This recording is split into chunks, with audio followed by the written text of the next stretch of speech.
আসসালামু আলাইকুম। Hello viewers, কেমন আছো সবাই তোমরা? আশা করি অনেক ভালো আছো। এসএসসি ফিজিক্সের একটি গুরুত্বপূর্ণ চ্যাপ্টার হলো আলোর প্রতিফলন, এবং এই অধ্যায়ের একটি গুরুত্বপূর্ণ টপিক হচ্ছে উত্তল এবং অবতল দর্পণে আলো কিভাবে আপতিত হয়, কিভাবে প্রতিফলিত হয়। এক্ষেত্রে আলো প্রতিফলনের 4টি সূত্র মেনে চলে, অর্থাৎ উত্তল এবং অবতল দর্পণে আলো 4ভাবে আপতিত হয়ে তারপর প্রতিফলিত হতে পারে। আজ আমরা এই 4টি নিয়ম সম্পর্কে তোমরা দেখতে পাচ্ছ। এটা হচ্ছে একটা অবতল দর্পণ। আমরা প্রথমে অবতল দর্পণ সম্পর্কেই জানব। এম এবং এম ড্যাশ হচ্ছে একটি অবতল দর্পণ, পি হচ্ছে প্রধান মেরু, এফ হচ্ছে প্রধান ফোকাস এবং সি হচ্ছে বক্রতার কেন্দ্র। তো 1 নম্বর নিয়মটি হচ্ছে আলো যদি প্রধান অক্ষের সমান্তরালে আপতিত হয় তাহলে কোন দিকে প্রতিফলিত হবে। তাহলে আলো প্রধান অক্ষে, এটা প্রধান অক্ষ, প্রধান অক্ষের সমান্তরালে দর্পণে আপতিত হলে সেটি সবসময় প্রধান ফোকাস দিয়েই যাবে।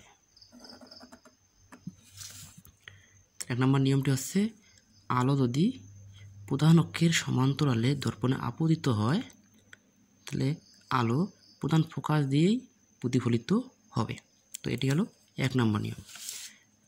আলো যদি প্রধান ফোকাস দিয়ে দর্পণে আপতিত হয় তাহলে সেটি কোন দিকে যাবে। আলো প্রধান ফোকাস দিয়ে দর্পণে আপতিত হলে সেটি প্রধান অক্ষের সমান্তরালে প্রতিফলিত হবে। আমি 2 নম্বর নিয়মটা আবার বলছি। আলো যদি প্রধান ফোকাস দিয়ে দর্পণে আপতিত হয় তাহলে সেটি প্রধান অক্ষের সমান্তরালে প্রতিফলিত হবে। এটি 2 নম্বর নিয়ম। এখন আসবো আমরা 3 নম্বর নিয়মে।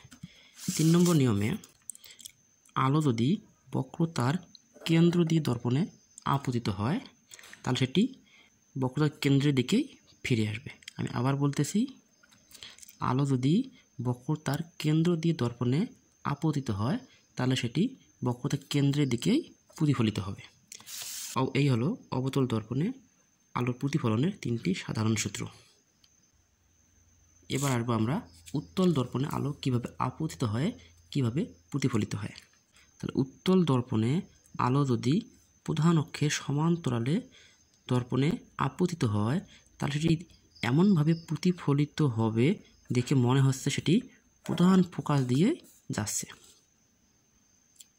আমি আবারও বলতেছি, উত্তল দর্পণে যদি আলো প্রধান অক্ষের সমান্তরালে দর্পণে আপতিত হয় তাহলে এটি এমনভাবে প্রতিফলিত হবে দেখে মনে হবে প্রধান ফোকাস থেকে অপসৃত হচ্ছে।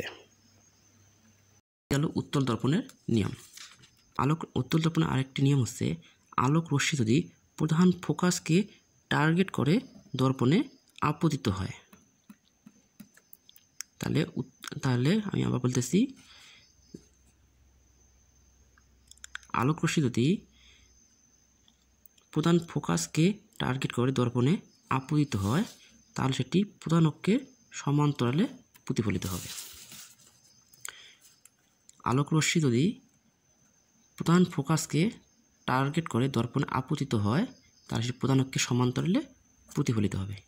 এই হলো উত্তল এবং অবতল দর্পণে আলো প্রতিফলনের সাধারণ নিয়ম। এই 4টি সূত্র দিয়েই আসলে আমরা দর্পণে বস্তুর প্রতিবিম্ব নির্ণয় করতে পারবো। পরের ক্লাসে উত্তল এবং অবতল দর্পণে কিভাবে প্রতিবিম্ব তৈরি করতে হয় আমরা সেটি শিখতে পারবো।